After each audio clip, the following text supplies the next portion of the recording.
नमस्कारम। जय धन्वंतरी, जय आयुर्वेद। मैं नाड़ी वैद्य रविंद्र लोहान। आइए दोस्तों, आज हम बात करते हैं संभोग को हम लंबे वक्त तक कैसे प्राप्त कर सकते हैं, उसको कैसे बरकरार रख सकते हैं। आयुर्वेद के अंदर बताया गया है कि आप 16 साल से नीचे की जो उम्र है उसके अंदर आप संभोग नहीं कर सकते, क्योंकि उस वक्त आपकी धातुएं कच्ची होती हैं और जब कच्ची धातुएं जब शरीर से निकलती हैं तो वो रोग पैदा करती हैं। आज आप देख रहे हैं समाज के अंदर कितने नौजवानों के अंदर से जवानी चली गई है, उनको पैंट भी नहीं अटकती। कितने ही रोगी हो चुके हैं आप देख रहे हैं। आयुर्वेद के अंदर बताया गया है कि 16 साल के बाद और 70 साल तक जवानी होती है। 70 साल तक हम संभोग कर सकते हैं और 70 साल के बाद बुढ़ापे के अंदर संभोग करने की मनाही होती है, क्योंकि इंद्रियां जर्जर हो जाती हैं और वो हमारा शरीर संभोग करने के लायक नहीं रहता। तो हम 16 साल के बाद और 70 साल तक हम संभोग क्रिया को कैसे रख सकते हैं बरकरार, क्योंकि आज आप देख रहे हैं आप 40, 45, 50 साल की उम्र में बिल्कुल आदमी नामर्द हो जाता है, बूढ़ा हो जाता है। क्यों हो जाता है? क्योंकि वो आयुर्वेदिक औषधियों का सेवन नहीं करता। पहले के ज़माने में हमने देखा है कि एक एक राजा 10-10 औरतों को रखता था, उसको भी तृप्त करता था। वो क्या खाता था? वो सारी जड़ी बूटियाँ खाता था। हम आज भी खा सकते हैं। तो हम कैसे कैसे चीज़ों को सेवन करें जिससे हमारी संभोग शक्ति बरकरार रहे और वो तुरंत वीर्य को पैदा कर दे। वैसे तो नॉर्मल अवस्था में तो हमारा वीर्य 7 दिनों में बनता है, लेकिन हम तुरंत वीर्य को 24 घंटे के अंदर वीर्य को कैसे पैदा करें, आज हम उसके ऊपर बात करेंगे। सबसे एक नंबर पे दोस्तों, मिश्री मिला हुआ गाय का दूध पीना। अगर हम मिश्री मिला हुआ गाय का दूध पीते हैं तो हमारे शरीर में तुरंत वीर्य पैदा होता है। फिर दोस्तों, गाय का दारोसन दूध। गाय के थनों से जब हम दूध निकालते हैं वो थोड़ा थोड़ा सा गर्म होता है। अगर हम उसको तुरंत ही पी लेते हैं तो वो भी तुरंत वीर्य को पैदा करता है। नंबर 3 पे दोस्तों, मक्खन। हम जो दूध को बिलो करके जो मक्खन निकालते हैं, अगर हम उसको खाते हैं तो वो भी तुरंत वीर्य को पैदा करता है। फिर दोस्तों, नंबर 5 पे है उड़द की खीर।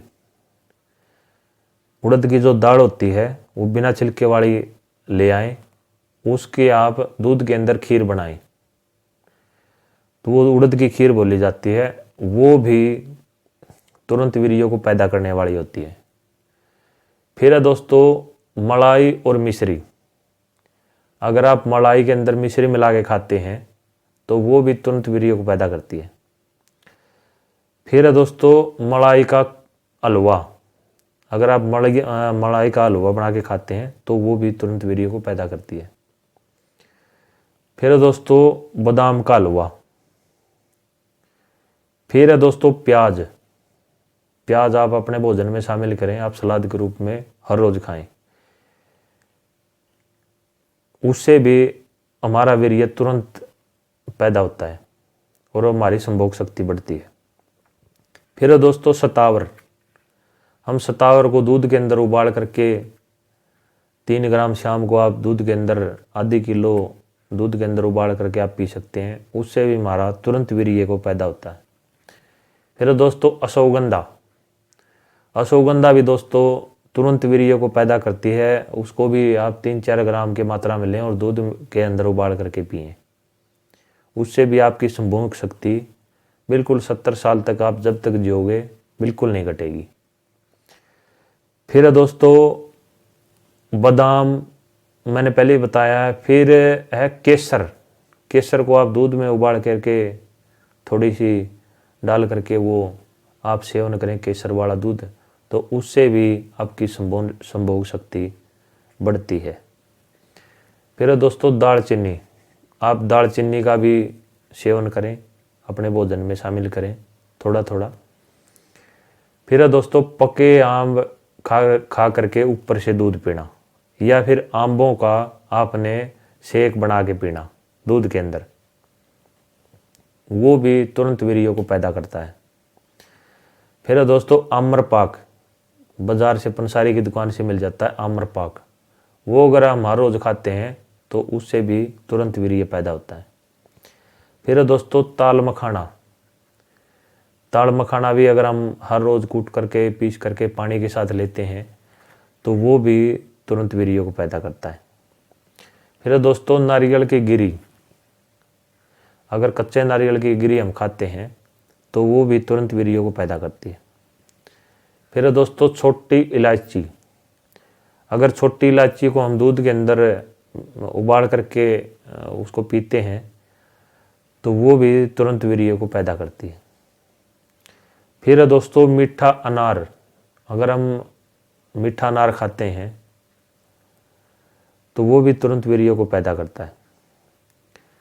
फिर दोस्तों आंवला रस,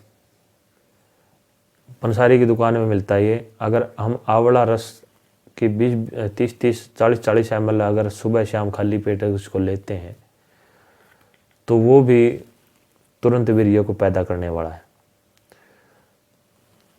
हमारे आयुर्वेदाचार्यों ने वाजीकरण औषधियों का प्रयोग बताया गया है, उन्होंने किया है। तो आप ग्रस्त जीवन में हो तो आप इन चीज़ों का सेवन करें। अगर आप ग्रस्त जीवन में ना हैं, आप अनमैरिड हैं, शादीशुदा नहीं हैं, आपके पास पत्नी नहीं है, तो आप इन चीज़ों का प्रयोग ना करें, क्योंकि इनसे वीर्य तुरंत पैदा होता है और इनसे तुरंत वीर्य पैदा होने से वो आयुर्वेदाचार्यों ने बताया है कि वो निकालना भी जरूरी है। अगर वो निकलेगा नहीं तो वो रोग पैदा करेगा। अगर आपके पास पत्नी है तो आप इनका सेवन करें, क्योंकि आप उसको निकाल सकते हैं, आपके पास साधन है। अगर आप अनमैरिड हैं तो आप इन चीज़ों का सेवन बिल्कुल ना करें, क्योंकि आपके पास वीर्य निकालने के लिए कुछ नहीं है, साधन नहीं है, तो आपके वो अंदर रहेगा, वो आपके रोग पैदा करेगा। या तो आपको स्वप्न दोष होगा, या फिर आपको दांत का रोग होगा, या फिर आपको शीघ्र पतन का रोग होगा। आप इन चीज़ों से बचें, क्योंकि आज मैं देख रहा हूँ समाज के अंदर कई बच्चों को होना इन्हीं औषधियों के कारण, इन्हीं चीज़ों के कारण रोग हो जाता है। क्योंकि कुछ ऐसे मूढ़ आदमी होते हैं, मूढ़ वैद्य होते हैं, जो ऐसी ऐसी चीज़ें बता देते हैं, क्योंकि उनको उनके गुणों का पता नहीं होता। कई बार कोई खिलाड़ियों को दे देते हैं, जैसे कोई खिलाड़ी है, कुश्ती करने वाला है या रेस मारने वाला है, रनिंग करने वाला है, तो उनको उनके कोच बता देते हैं कि भाई आप है ना अश्वगंधा खाइए, आप कोंच के बीज खाइए, आप फलाना डिमका खाइए। उनको ये नहीं पता कि ये फ़ायदा करने के बजाय नुकसान करेंगे, क्योंकि ये चीज़ें गंवारे बच्चे के लिए बिल्कुल भी मना है। आप इनको बिल्कुल भी प्रयोग ना करें।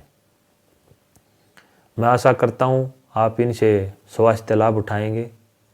और अगर आपने कोई भी ताकतवर औषधि लेनी है या और कुछ करना है तो वह आप किसी ना किसी से जो अच्छे वैद्य हैं उनसे आप संपर्क करके, उनसे मिल करके